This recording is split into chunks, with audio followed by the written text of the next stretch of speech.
La sécurité d'emploi n'évoque pas grand-chose pour moi, aujourd'hui en particulier. Ik vind dat het een moeilijke vraag is, want bedoel je daarmee stabiliteit in het werk of stabiliteit op financieel gebied? Pour certains, ça s'exprime vraiment dans le fait de se dire « j'ai un emploi, je sais que je peux y rester 10 ans si c'est le cas et je sais que je peux avoir mon salaire qui revient tous les mois ». Et d'autres personnes où il y a juste une rumeur que peut-être il va y avoir des restructurations et cette rumeur influence en eux un sentiment d'instabilité. Dans mon cas personnel, je fais des métiers variés, ou en tout cas des activités différentes. Pour beaucoup, cette façon de fonctionner est totalement insécuritaire. Werkzekerheid ook dikwijls een voorwaarde is voor commitment. Ce qui est le plus important, c'est l'employabilité, c'est-à-dire la capacité à pouvoir retrouver facilement un emploi dans le cas où on viendrait à perdre le sien. Cette stabilité est perçue de manière irrationnelle. Zekerheid, werkzekerheid en stabiliteit zijn zeer belangrijk, want het geeft je een soort goed gevoel, een meerwaarde aan jezelf. Le salaire n'est pas tout.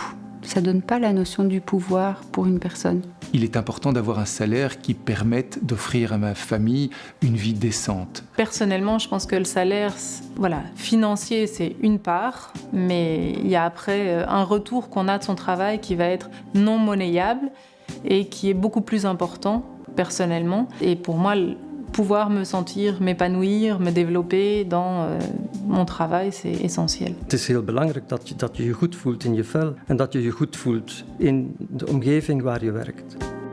De ambiance op het werk moet in elk geval, het moet steeds een feest zijn, maar dat is niet altijd zo. Je pense que chaque organisation a le devoir de développer une culture de son organisation qui permette plusieurs choses. Je pense en particulier à veiller à ce que tous les collaborateurs soient traités avec le même respect. Veiller également à ce que chacun puisse développer son autonomie. Als we het hebben over het belang van sfeer, we daar ook individuele verschillen in zien in wat die sfeer dan moet zijn. Sommige mensen vinden het belangrijk dat een sfeer collegialiteit kent.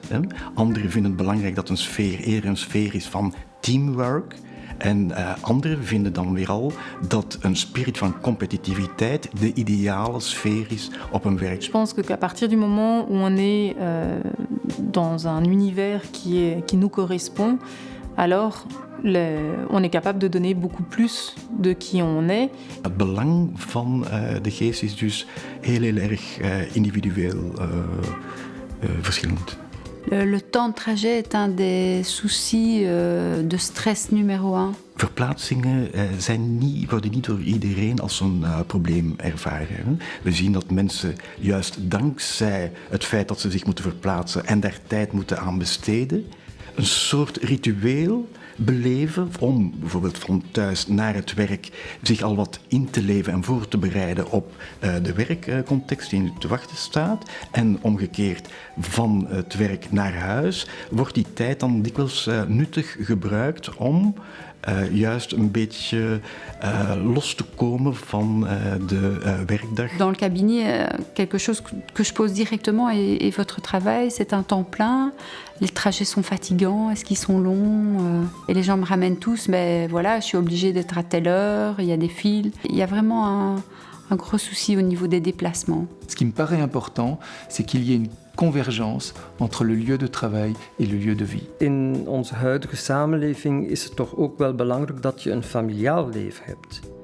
En als je te ver van je werk woont, dan is er eigenlijk heel weinig tijd over om met je gezin bezig te zijn. Pouvoir aller par exemple à son travail à pied, sentir les odeurs des arbres, aller écouter les oiseaux, prendre son vélo. Enfin, pour moi, c'est vraiment plus... c'est la vie, quoi.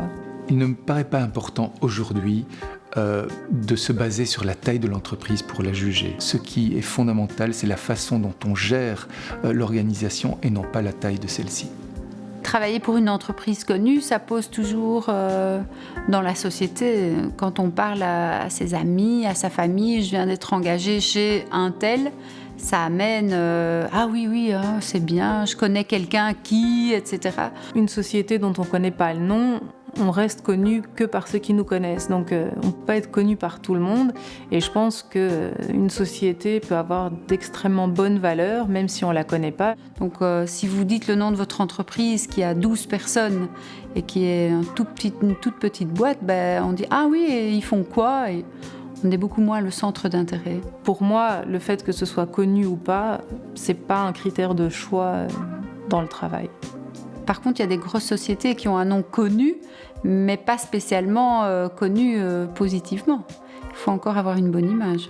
Ja, dus we kunnen moeilijk uiteindelijk gaan spreken over één ideale organisatie of één ideale organisatievorm voor iedereen. Juist omdat iedereen verschillende behoeften en verwachtingen heeft, verschillende ambities in zijn werk. Ja? En dus laten we zeggen dat bij elke persoon een ideale organisatie kan passen en dat het dan juist erop neerkomt dat een werknemer gaat zoeken wat het beste matcht met hem. Maar anderzijds ook is het de bedoeling, denk ik, dat een werkgever zich bewust is van het feit dat er die verschillende verwachtingen bestaan.